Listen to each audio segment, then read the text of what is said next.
미쁘다 이 말이여 곧 사람이 감독의 직분을 얻으려 함은 선한 일을 사모하는 것이라 함이로다.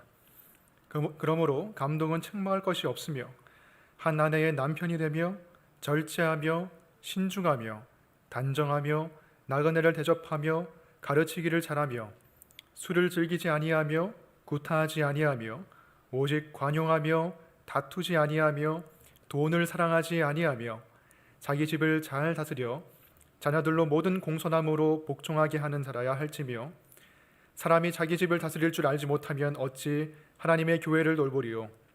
새로 입귀한 자도 말지니 교만하여져서 마귀를 정죄하는 그 정죄에 빠질까 하며, 또한 외인에게서도 선한 증거를 얻은 자라야 할지니 비방과 마귀의 올무에 빠질까 염려하라.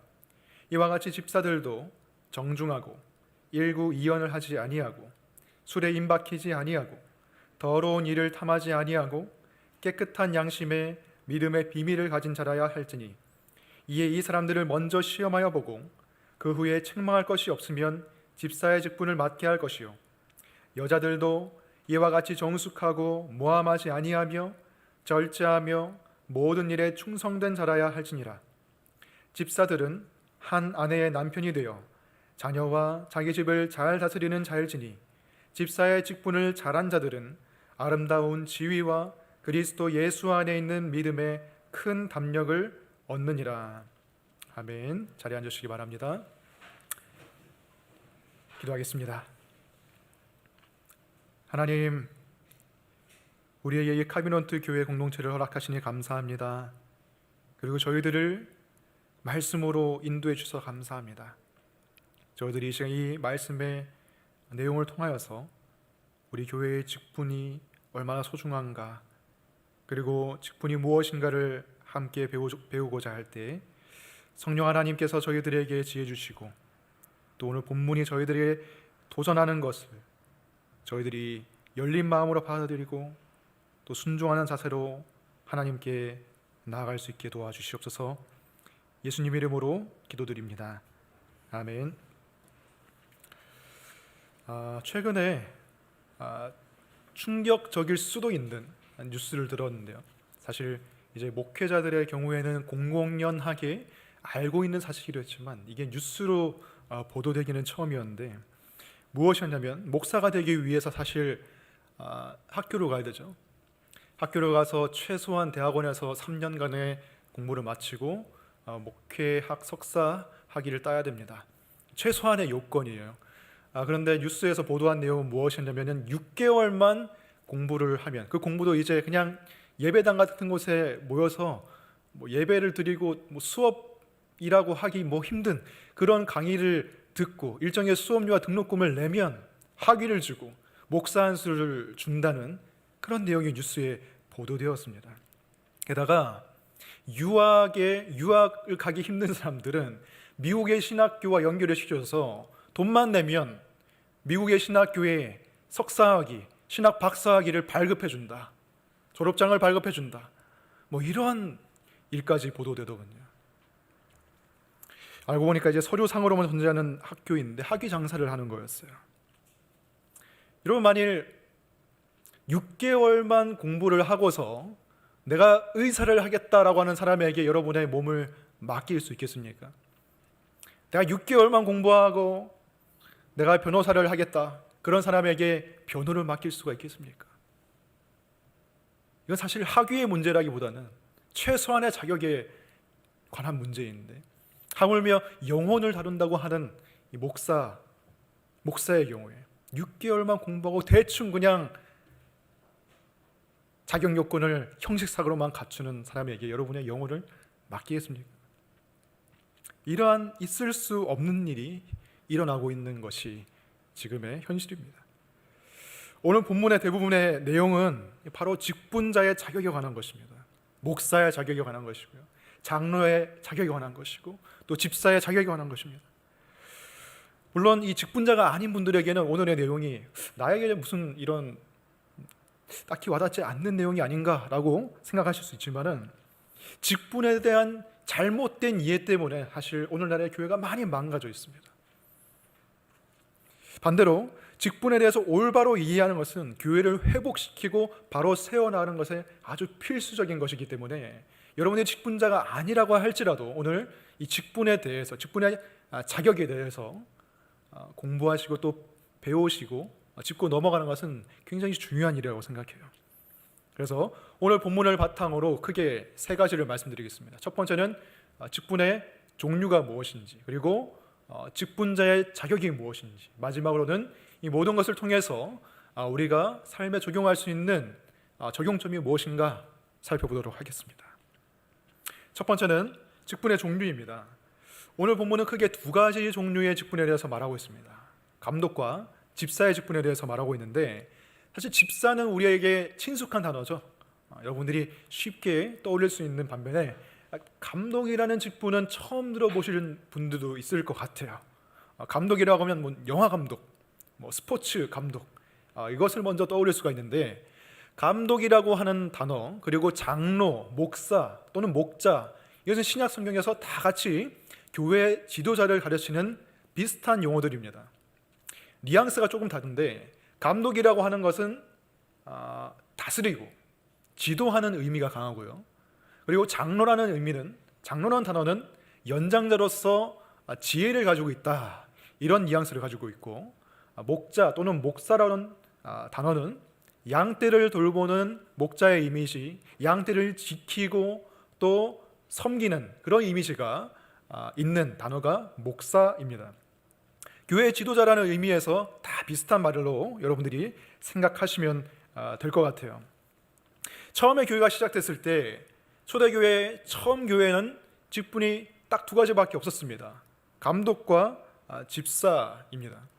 빌립보서 1장 1절에 보시면 설교 관련 말씀이 있습니다. 빌립보서 1장 1절, 그리스도 예수의 종 바울과 디모데는 그리스도 예수 안에서 빌립보에 사는 모든 성도와 또한 감독들과 집사들에게 편지하노니. 이 구절을 보면 바울은 지금 빌립보 교인들을 세 부류로 나누고 있죠. 직분이 없는 일반 성도들과 그리고 감독들과 집사에게 편지한다 라고 말하고 있습니다. 직분자로는 감독과 집사가 있다는 것이죠. 여기서 잠시 어려운 이 단어를 소개를 해드리고 싶은데, 감독과 집사는 항존직이라는 직분입니다. 항존직, 풀어서 말하면 항상 존재하는 직분입니다. 교회가 처음 생겨나고 예수께서 다시 오실 그날까지 교회는 항상 존재해야 하는 직분이 있는데, 그것은 바로 감독과 또는 장로, 목사, 그리고 집사라는 것이죠. 이게 항존직이라고 해서 오해를 하실 수도 있는데, 이것은 종신직과는 다른 것입니다. 교황처럼 한 번 교황에 임명되면 죽을 때까지 교황을 한다, 이건 종신직이고요. 항존직은 그 사람이 끝까지 간다는 것이 아니라 직분 자체가, 교회가 존재하는 한 항상 존재하는 직분이라는 거예요. 직분 자체에 대한 이야기입니다. 반면에 항존직과 반대되는 개념이 있는데, 그것은 임시직이에요. 임시직이라는 것인데, 임시직은 성경에는 나오지 않는 직분이지만 교회가 속한 문화, 시대, 그리고 여러 가지 교회의 필요에 따라서 세우는 직분이 임시직입니다. 전도사, 권사, 그리고 서리집사 같은 직분이 임시직인데, 제가 처음에 카비넌트 교회에 와서 전도사로 섬길 때 약간 당황스러운 상황이 있었는데, 저를 전도사로 이렇게 영어해 준 사람들에게 소개를 해야 되는데 뭐라고 소개해야 될지 모르겠네요. 전도사라는 단어가 미국 교회는 없기 때문이에요. 한국에 있는 임시직이 전도사고, 이 미국 교회는 비슷한 것은 있지만 정확히 전도사라는 그 직분은 없거든요. 그래서 외국 교회 보면 사실 권사도 없고 그리고 서리집사도 없습니다. 한국적인 상황 속에서 생긴 것이 권사와 서리집사라는 임시직인 것이죠. 물론 한인교회는 있습니다. 한국적인 문화를 가지고 있으니까 외국에 가도 한인교회는 이런 직분들을 가지고 있죠. 권사는 어떤 직분입니까? 감리교회에서는 남자도 권사가 있지만 장로교회에서는 여성 중에서 신앙의 연륜이 있고 꾸준히 교회를 잘 섬기고 신앙의 본이 되는 그러한 여성에게 권사의 직분을 줍니다. 그런데 이제 서리집사, 이 서리집사야말로 사실 굉장히 한국적인 문화에서 생겨난 직분이라고 할 수 있는데요. 한국 문화는 호칭 문화죠. 그래서 이름 다음에 반드시 호칭을 붙여야 뭔가 더 예의를 갖추고 또 어떤 문화 속에서 용인되는 그런 호칭이 되는데, 한국 문화 속에서 그냥 형제 자매라고 부르기 못하니까 이제 새로 교회에 와서 어느 정도 정착하고 또 신앙을 본격적으로 시작하려고 하는 그런 사람에게 서리 집사라는 직분을 줘가지고 이제 봉사도 시키고 교회에 정착도 시키고 또 집사라는 타이틀을 붙여서 호칭으로 불리기 쉽게 만든 것이, 사실 그런 식으로 사용되는 것이 지금의 서리 집사 제도입니다. 그래서 우리 교회에는 이 서리 집사 제도가 없죠. 권사 제도도 없고요. 사실 성경에 나오는 직분은 아니기 때문에, 다만 이제 문화 중심적으로 좀 더 가는 교회에서는 이런 직분이 있지만 우리 교회에서는 좀 더 성경 중심적으로 직분을 정비하자라는 의미에서 이 직분들이 없습니다. 그리고 서리 집사 대신에 모든 사람을 막 집사라고 부르기보다는 정말로 교회의 집사로서 섬길 그 사람에게만 집사의 호칭을 부여하고 나머지 사람들에게는 좀 더 친숙한 형제 자매 또는 그냥 언니, 오빠, 형, 누나 이렇게 부르면서 좀 더 친밀감을 느끼자, 이러한 취지로 저희 교회는 이제 서리 집사 제도가 없습니다. 본격적으로 저희가 감독과 집사의 직분에 대해서 한번 알아보겠습니다. 감독과 집사의 역할은 무엇인가? 이것을 알기 위해서는 처음 이 직분이 세워진 상황으로 가야겠죠. 처음에 신약 성경에서 처음 세워진 교회는 예루살렘 교회인데요, 사도행전 6장에 보면 예루살렘 교회는 예수님께서 직접 임명하신 12사도들이 그 교회를 다스리고 있었고 대부분의 일을 이 사도들이 감당하고 있었습니다. 그런데 사도들이 너무 많은 일을 하다 보니까 사실 사도들이 정말 집중해야 할 말씀과 기도의 사역을 조금 덜 집중하게 되는 상황이 생기고, 그리고 구제 사역조차도 음식을 배급받아야 되는 대상이 일부가 제외되는 일이 발생했다는 것이죠. 그래서 그 사람들에게 원망의 소리가 들려오는 거예요. 왜 우리는 제외가 되고 있냐? 사도들이 결정했습니다. 이제 따로 7 집사를 세워서 교회 안에 있는 가난한 자들을 돌보고 물질적이고 행정적인 필요를 그 사람들이 감당하게 하자. 그리고 우리 사도들은 말씀을 가르치고 기도하고 성도들을 영적으로 지도하고 양육하는 데 더 힘쓰자. 이렇게 해서 7 집사들이 생겨났습니다. 그 이후에 이제 사도들만 모든 교회를 감당할 수가 없잖아요. 예루살렘 교회만 있는 게 아니잖아요. 안디옥 교회도 생기고 빌립보 교회도 생기고 여러 지역 교회들이 생기면서 사도들이 하던 그 말씀 사역과 또 양육의 사역, 목회의 사역은 장로들을 세워서 섬기도록 한 것이고요. 그리고 7 집사들이 하던 것도 다른 집사들을 지역 교회에 세워서 그 집사들이 구제하고 구제의 일을 하고 그리고 물질적, 행정적 필요를 충족시켜주는 그러한 직분을 맡도록 한 것입니다. 교회 안에 이렇게 직분이 많이 있어요.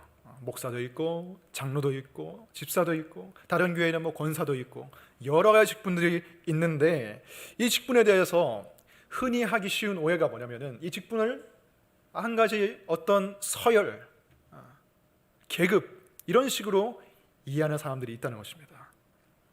처음에는 새신자로 들어왔다가 레벨업을 하면 이제 서립사가 되고, 그 다음에는 안수집사가 되고, 그 다음 레벨은 이제 장로고, 그 다음 수석목사고, 그 다음 목사가 되고, 이런 식으로 교회 안에 있는 직분을 서열과 계급으로 이해하는 교회와 성도들이 있다는 거예요.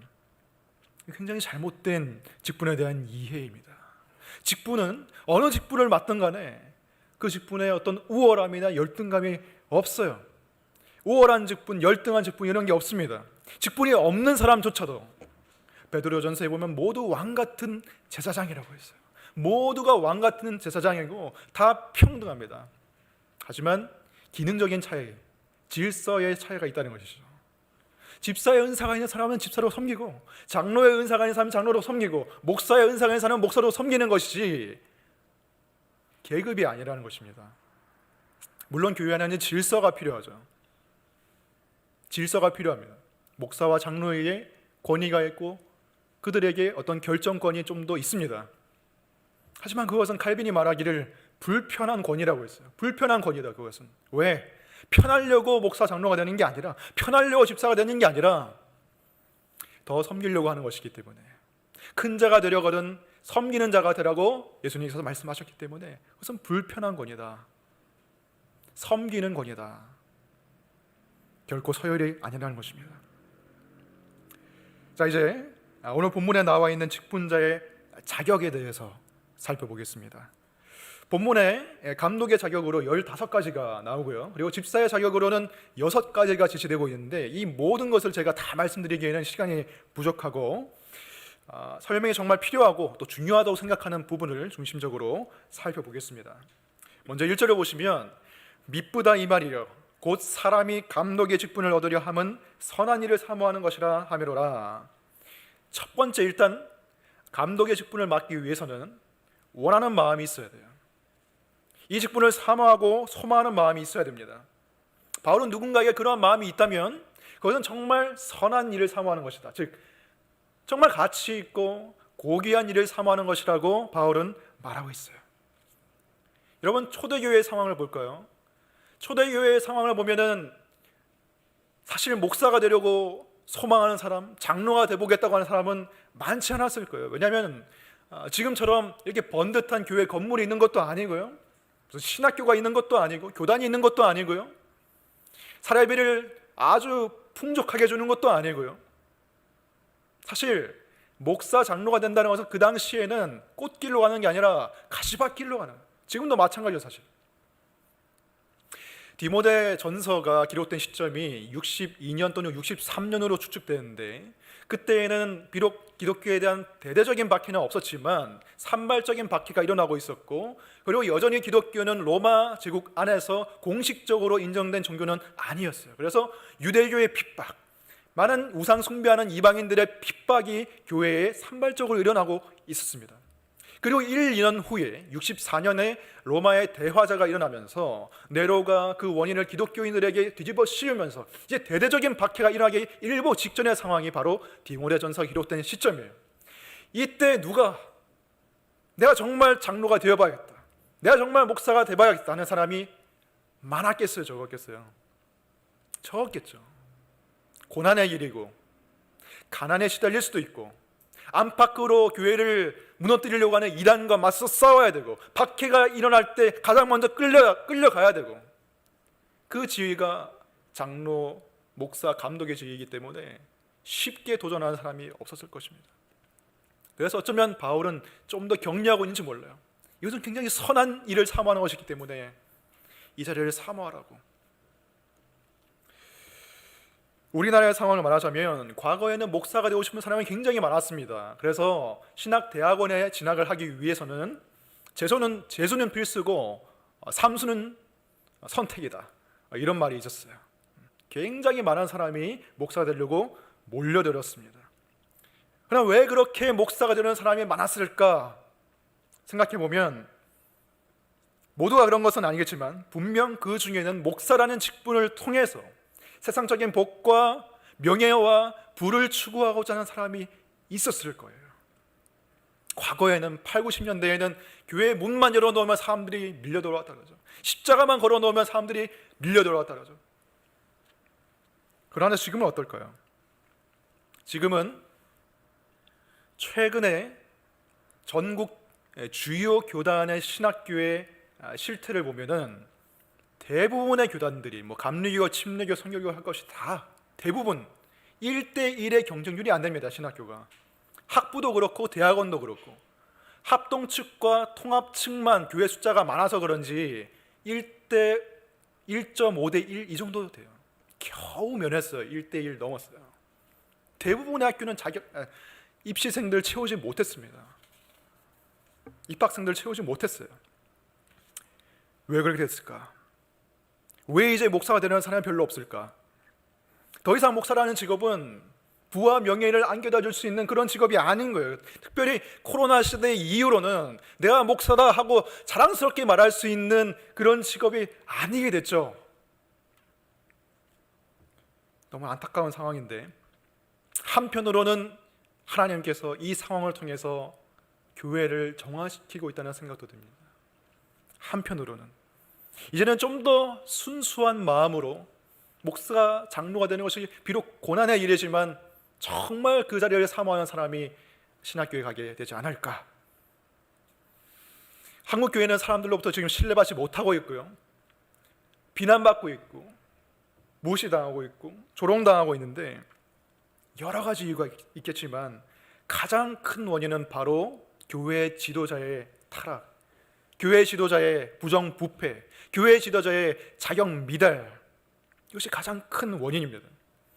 목사의 세습 문제, 목사의 성범죄, 장로의 무슨 횡령, 정치 세력과의 결탁, 이런 뉴스가 너무 자주 들리고 있습니다.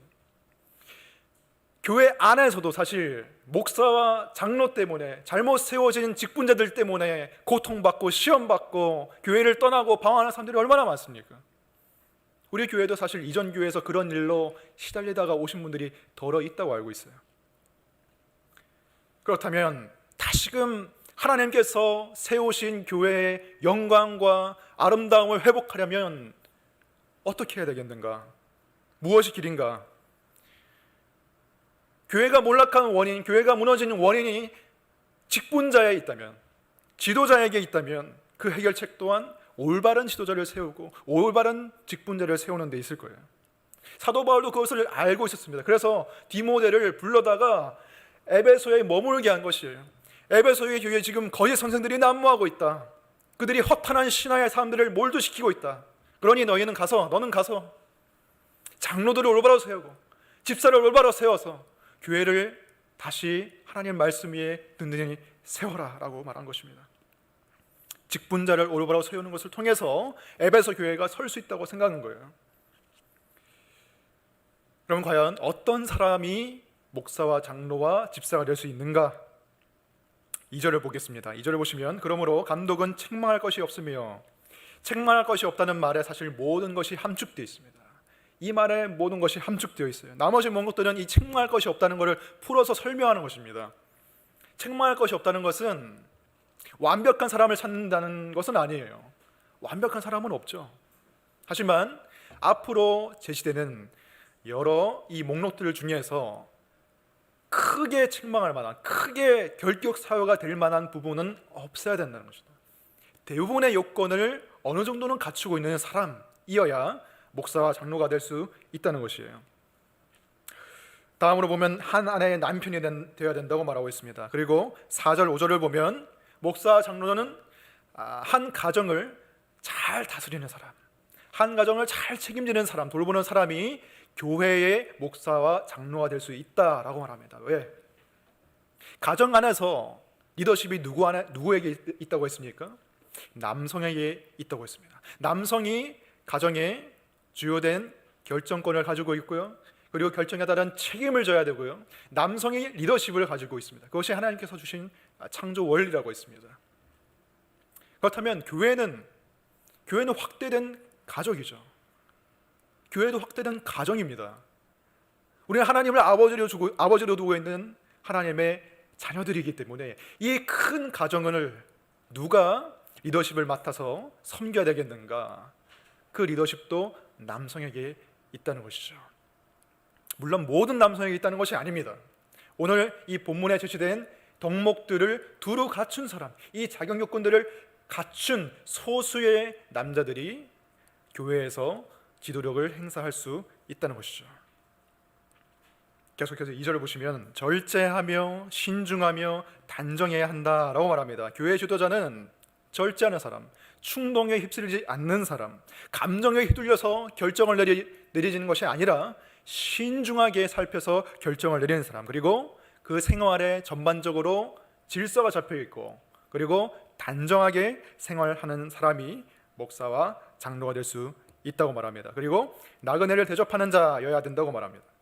이것은 낯선 사람들을 향한, 나와는 다른 사람들을 향한 열린 마음, 그들에게도 열린 마음을 가지고 다가가고 또 품을 수 있는 그런 마음을 가진 사람이 목사와 장로가 되어야 된다.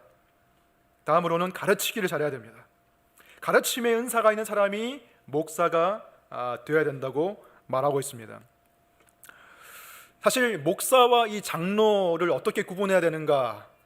목사와 장로를 어떻게 구분해야 될까요? 목사도 많은 장로 중에 한 명이죠. 그런데 처음에 초기 교회에서는 이 장로와 목사의 구분이 사실 희미했습니다. 목사나 장로나 다 비슷한 역할을 한다고 생각했는데, 교회가 이제 시대가 흐름에 따라서 이단들의 공격이 많아졌어요. 진리와 비진리를 구별해야 되는 일이 많아졌습니다. 그래서 특별히 정통적인 가르침을 분별할 줄 알고 그것을 가르칠 줄 아는 사람에 대한 수요가 생긴 것이죠.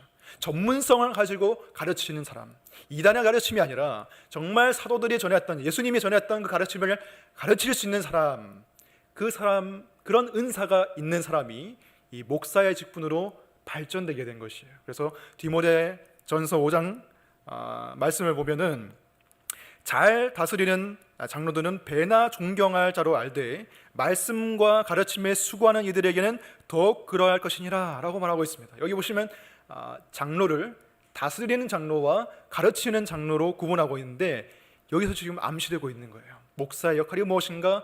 가르치는 장로다. 그리고 다스리는 장로를 겸하는 것이 목사다라는 것을 우리가 알 수가 있는데, 여러분, 목사만 그런데 가르침의 은사가 있어야 되는 것은 아니고 여기 보면 장로도 가르침의 은사가 있어야 된다고 말하고 있습니다. 왜냐하면 어느 정도는 장로들도 목사가 아니라 할지라도 가르칠 줄 알아야 돼요. 성경 말씀을 어느 정도는 가르칠 줄 알아야 돼요. 왜? 그 권위가 어디에서 나오느냐? 목사와 장로의 권위가 어디에서 나오느냐? 그 개인에게서 나오는 것이 아니라 하나님의 말씀에서 나오는 것이기 때문이에요. 물론 인간적인 조언, 따뜻한 격려, 물질적인 조언, 이런 것들이 다 도움이 되지만 정말 영혼을 세우는 것은 하나님의 말씀의 능력이기 때문에 장로 또한 가르칠 수 있어야 된다. 성경 말씀을 올바로 이해하고 믿고 가르치는 능력이 있어야 된다는 것이에요.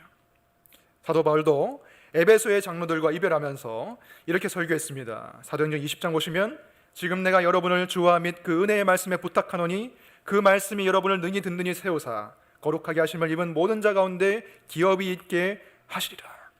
사도는 떠나지만, 바울은 떠나지만 너희 장로들이 그 말씀을 든든히 붙잡고 있으면 그 말씀이 성도들을 세우고 장로들을 세우고 교회를 세울 수 있다고 말한 것이에요. 그래서 여기서 잘 가르친다는 것은 단순히 어떤 스킬이 좋다, 강의 스킬이 좋다, 웅변력이 있다, 이것을 떠나서 제일 중요한 것은 그 가르침이 성경 말씀에 뿌리 박혀 있고 복음에 뿌리 박혀 있어야 된다는 것이에요. 언변은 막 화려하고 대중을 울게도 하고 웃기기도 하고, 그런데 그 말, 성경책은 펴놓고 그냥 자기 하고 싶은 얘기만 하는 사람이면 아무 소용이 없다는 거예요. 교회에서 목사가 존중받는 이유가 무엇입니까? 그 사람 자체 때문이 아니라 목사가 전하는 성경 말씀의 권위 때문이에요. 흔히 하는 얘기가 있죠. 교회에서 목사에게 잘해야 복을 받는다. 목사를 잘 섬겨라. 이 말은 사실 반은 맞고 반은 틀린 말입니다. 목사님을 잘 섬기고 목사님과 좋은 관계를 유지해야 세상적으로 복받고 부유해지고, 이런 면에서는 완전히 틀린 말입니다.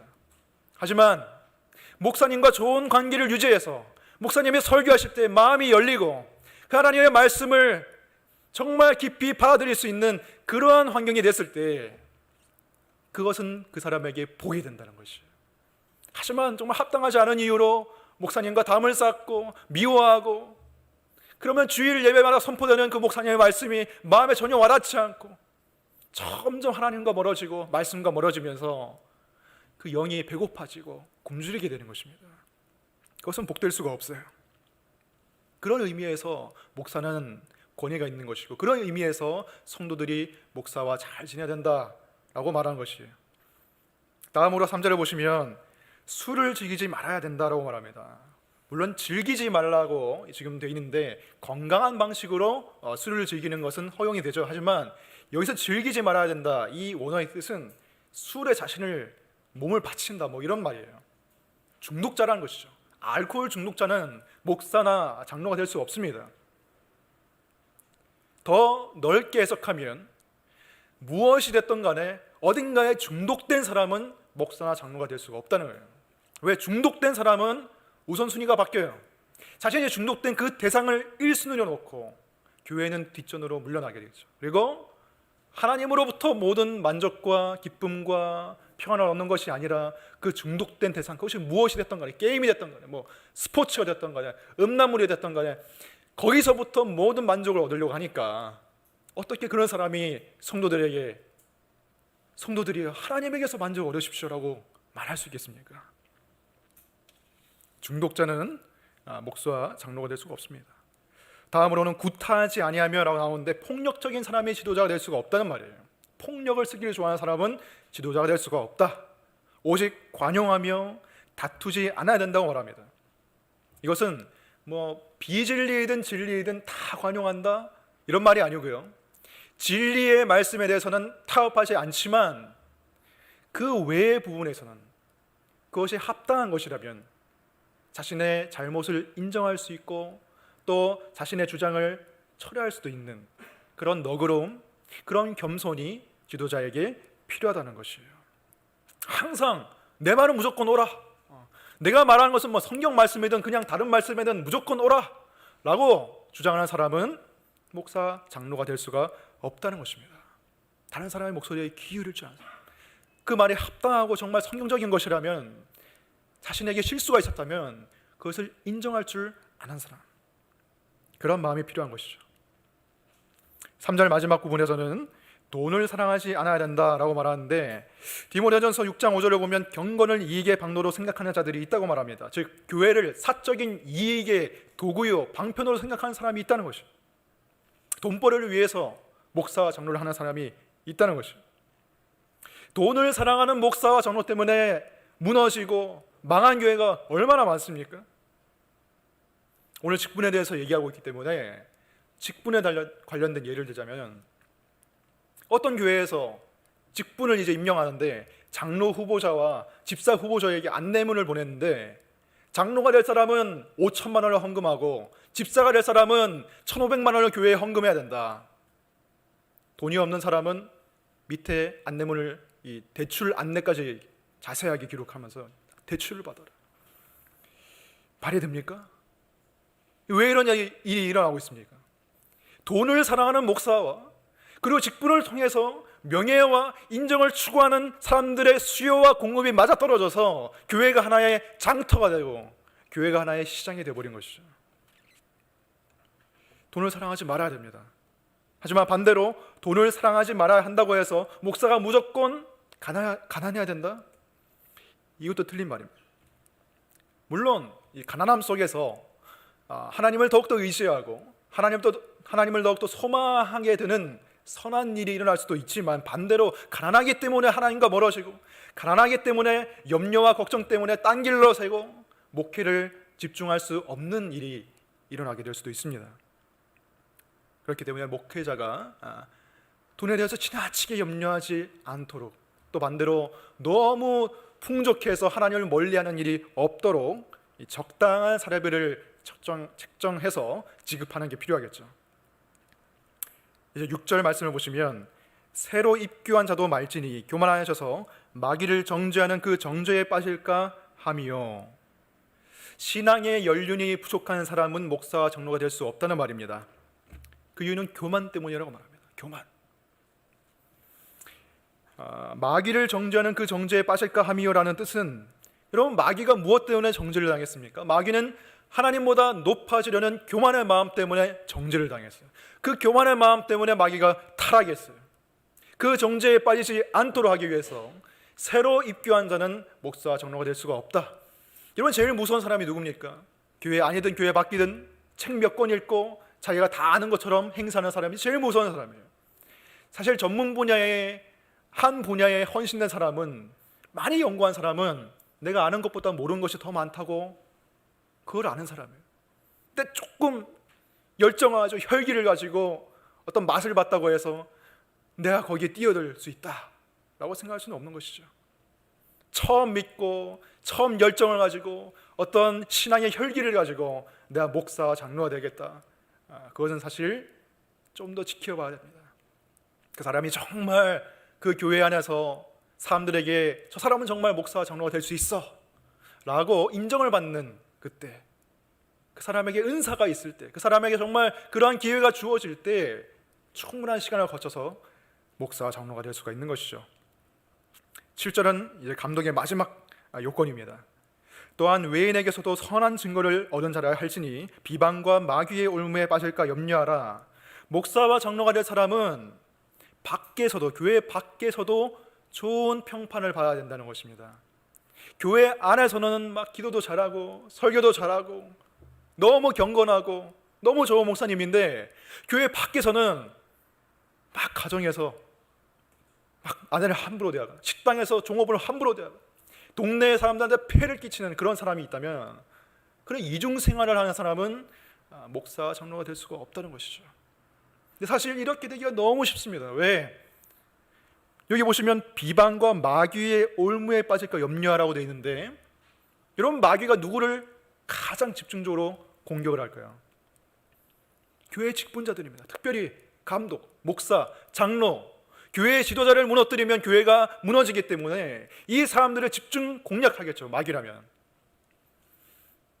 근데 어떻게 공략하느냐? 교회에서는 열심히 경건하게 섬기는데 교회에서 그 경무에 시달리다가 밖에 나가서는 마음대로 사는 거예요. 이중생활하는 거예요. 교회에서의 모습과 가정에서의 모습이 다른 거예요. 교회에서의 모습과 일반 사회에서의 모습이 다른 거예요. 그런 식으로 마귀가 분열을 일으키고 목회자를 시험에 들게 하고 사람들을 시험에 들게 하는 것입니다. 그래서 정말로 목회자를 위해서 그리고 직분자를 위해서 여러분들이 기도해 주셔야 됩니다. 시험에 들지 않도록, 유혹을 받지 않도록 악의 수고 구해달라고 여러분들이 정말 기도해 주시기 바랍니다. 8절부터 13절까지는 집사에 대한 내용인데 읽어보시면 아시겠지만 감독의 자격과 집사의 자격은 사실 비슷한 부분이 많습니다. 그것은 다른 말로 하면은 집사도 아주 귀중한 직분이다. 집사도 감독만큼 귀중한 직분이다라는 것을 말하는 것이죠. 겹치는 부분이 많기 때문에 따로 설명이 필요한 부분만 말씀드리도록 하겠습니다. 9절에 보시면 깨끗한 양심의 믿음의 비밀을 가진 자라야 한다라고 말하는데 여기서 믿음의 비밀이 무엇인가? 믿음의 비밀은 복음의 비밀입니다.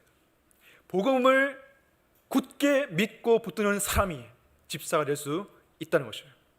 올바른 믿음을 가진 사람이 올바른 섬김을 할 수가 있기 때문이에요.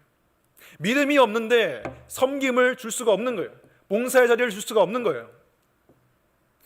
올바른 믿음을 가지고 복음에 대한 감격을 가지고 감사하는 마음으로 섬겨야 되는데 이게 아니라 믿음도 없는데 그냥 일을 통해서 직분을 통해서 명예나 인정을 추구하는 사람은 집사가 될 수 없다는 것이죠. 10절을 보시면 이에 이 사람들을 먼저 시험하여 보고 그 후에 책망할 것이 없으면 집사의 직분을 맡게 해라 라고 말합니다. 믿음이 있는지 그리고 정말로 이 사람이 집사의 직분을 잘할 수 있는지 시험해보고 직분을 맡겨라. 사실 이게 반대로 되는 경우가 많아요. 일단 직분을 주면 교회에 정착이 되고 봉사하면서 믿음이 생기겠지, 이런 식으로 직분을 남용하는 경우가 있는데 순서가 완전히 뒤바뀐 것입니다. 믿음이 있는지 확실히 검증된 사람, 집사의 일을 정말 할 사람, 그 사람에게 집사의 직분을 주라고 말하는 것입니다. 한편으로 우리가 좀 헷갈릴 수 있는 부분은 11절인데 여자들도 이와 같이 정숙하고 모함하지 아니하며 라고 쭉쭉 나와 있잖아요. 이 부분에서 여자를 여자 집사로 해석하기도 하고 집사의 아내로 해석하기도 합니다. 이 원문상으로는 여자라고 번역될 수도 있고 아내라고 번역될 수도 있어요. 근데 둘 중에 무엇으로 해석하든지 큰 문제는 없습니다.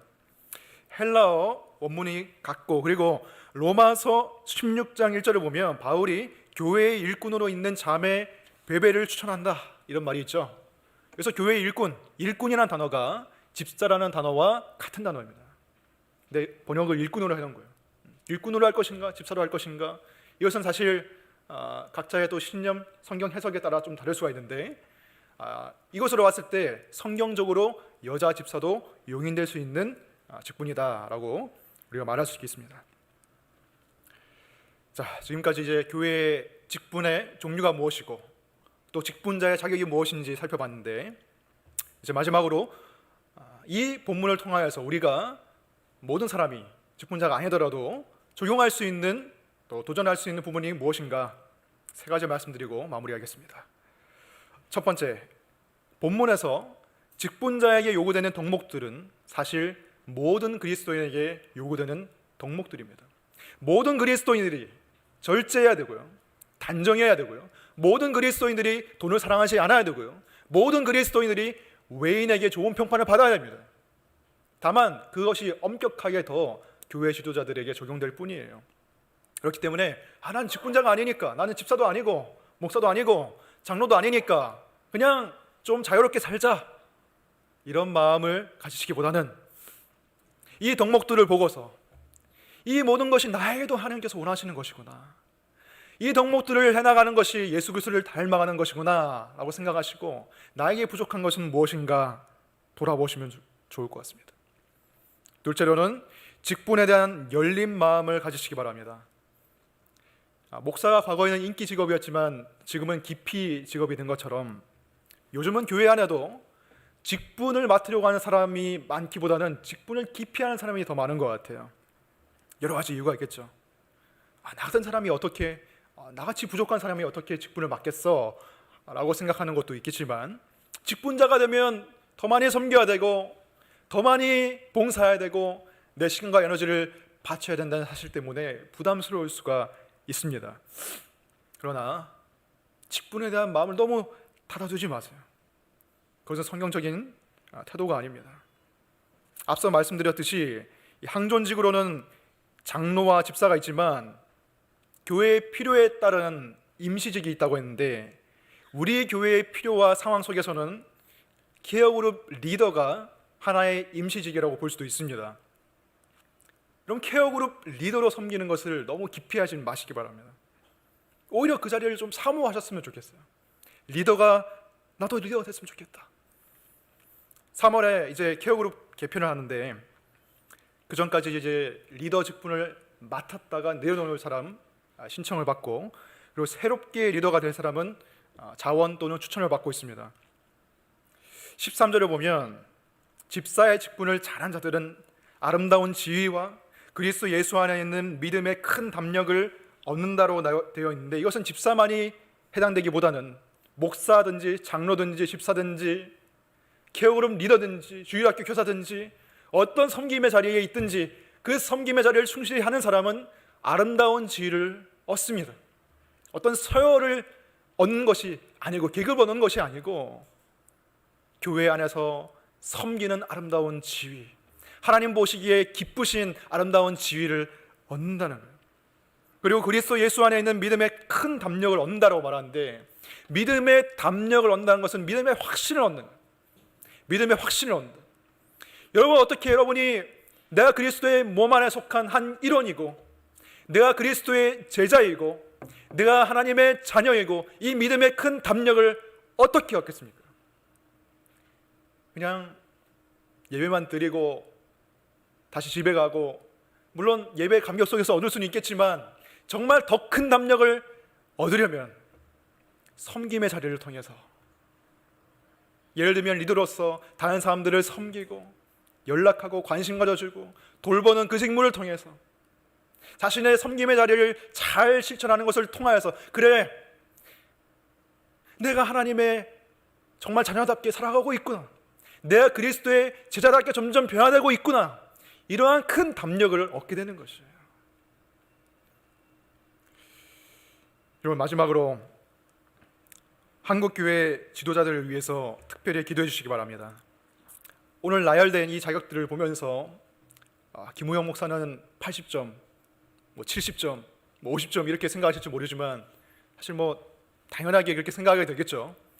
모자란 부분이 보이실 수 있고 또 부족한 부분이 보이실 수 있지만, 그 보이는 것은 단순히 비난하고 정죄하기 위해서가 아니라 하나님께서 그 부족한 부분을 보여주시는 이유는 교역자들을 위해서, 직분자들을 위해서 더 기도하라고 보여주시는 거라고 생각합니다. 여러분들이 우리 교회의 목사님 그리고 교역자들, 집사님들을 볼 때에 잘하는 부분은 응원해 주시고 못하는 부분이 있으면 기도해 주시고 더 격려해 주셨으면 좋겠어요. 그래서 우리 교회가 정말 올바른 직분자들을 통하여서 정말 든든하게 건강하게 세워줄 수 있도록 기도해 주시기 바랍니다. 그리고 한국 교회를 위해서 기도해 주시기 바랍니다. 정말 뉴스에서 직분자들에 대한, 교회 지도자들에 대한 안 좋은 부정적인 뉴스가 나올 때마다 여러분 그냥 욕만 하지 마시고 기도하시고 정말 불쌍히 여기는 마음으로 중보해 주시기 바랍니다. 하나님께서 다시금 우리 한국 교회 가운데 그 교회의 영광을 회복시키시고 교회가 든든히 세워지고 정말 말씀 앞에 두려워하는 목사가 세워지고 하나님의 아버지의 마음으로 교인들을 돌보는 장로가 세워지고 섬기는 예수 그리스도의 섬김의 마음으로 발을 씻는 섬김의 마음으로 교회를 섬기는 집사가 세워질 때 한국 교회가 바로 설 수가 있다고 생각합니다. 다시 한번 하나님께서 교회의 영광을 회복시켜 주시고 또 하나님께서 정말 큰 영광을 받으시는 그날이 올 수 있도록 우리가 다 함께 기도해 주시기 바랍니다. 기도하겠습니다.